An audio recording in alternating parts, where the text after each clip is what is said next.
ভীষণ ট্র্যাডিশনাল জিনিসকে পছন্দ করি, তো সেটা আমার মনের মতো যে পুরনো জিনিসকে আবার ফিরিয়ে আনার চেষ্টা করা হচ্ছে, তো সেটা খুব ভালো লাগছে। পুরনো জিনিসের একটা আলাদা আভিজাত্য আছে, একটা আলাদা ডিগনিটি, একটা আলাদা কি বলবো, একটা ভার আছে, একটা বেশ ওজন আছে, তো সেইটা আমার ভালো লাগে।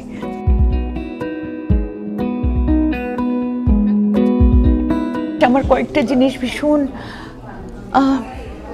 ভীষণ আমি জানি না এখানে বলাটা ঠিক হবে কি না, যে আজকাল যেরকম হয়েছে যে শাড়ি পরবো কিন্তু আমার আঁচলটা প্রপারলি থাকবে না, আমার আঁচলটা এইখান থেকে যাবে, এটা না আমি না বুঝতে পারি না।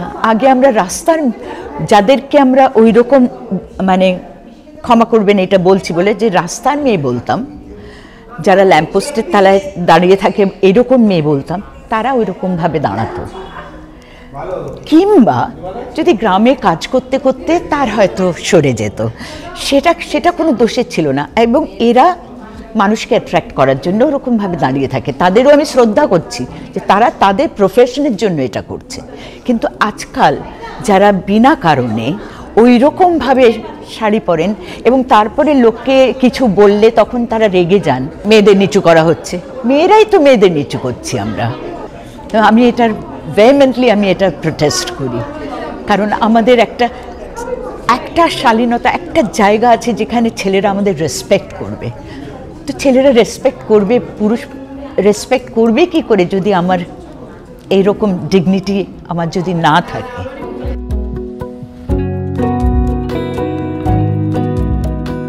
প্রথমে আমরা কি করি, প্রথমেই আমরা চোখে দেখে একটা ইমপ্রেশন ক্রিয়েট করি। আমরা সবাই জাজমেন্টাল, আমরা প্রত্যেকে জাজমেন্টাল, এবং আমরা প্রথম দেখনাইতেই একটা ইমপ্রেশন ক্রিয়েট করি। তো আমার কথা হচ্ছে যে আমরা মেয়েরা এরকম ইমপ্রেশন দেব কেন, এরকম ইমপ্রেশন ক্রিয়েট করব কেন? আমি হয়তো খুব ভালো মেয়ে, ভীষণ ভালো মেয়ে, কিন্তু আমি ওইভাবে পোশাকটা পরবো কেন তাহলে?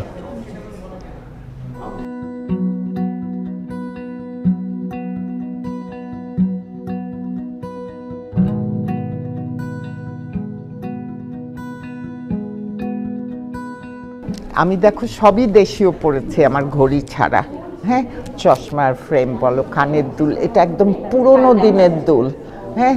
তারপর এই যে ব্যাগ, না বাম ব্যাগ, এটা কিন্তু আমার মার পুরনো কুশন কেটে কেটে আমি করেছি।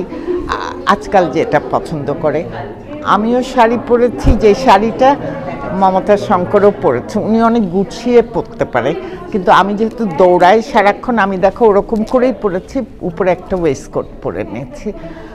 আমি চাই নেক্সট জেনারেশন তারা ভাবে যে হ্যান্ডলুম পরে তারা দে উইল লুক স্মার্ট, দেখতে ভালো লাগবে।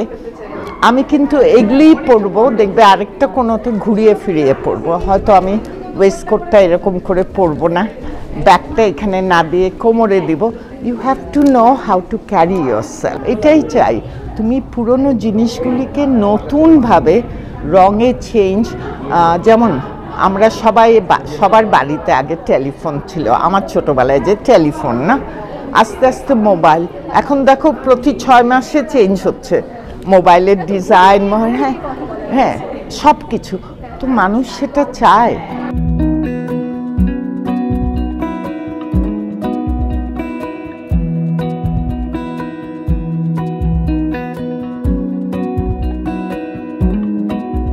ব্রতদীর কাছে ফ্যাশন মানে ওই রবি ঠাকুরের শেষের কবিতার সেই লাইন, ফ্যাশনটা মুখোশ, স্টাইলটা মুখশ্রী। প্রত্যেকের একটা নিজস্ব স্টাইল থাকে, আমার একরকম স্টাইল, বিবিদির একরকম স্টাইল, এখানে যারা আছেন সবার ডিফারেন্ট স্টাইল, যার মধ্যে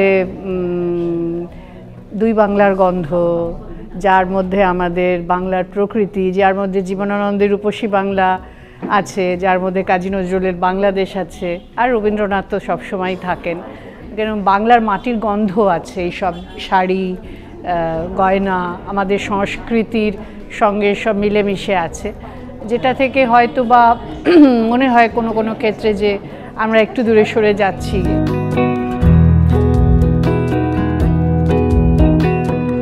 ডেফিনেটলি সাহিত্যের সঙ্গে সাজের তো মেল বন্ধন বটেই।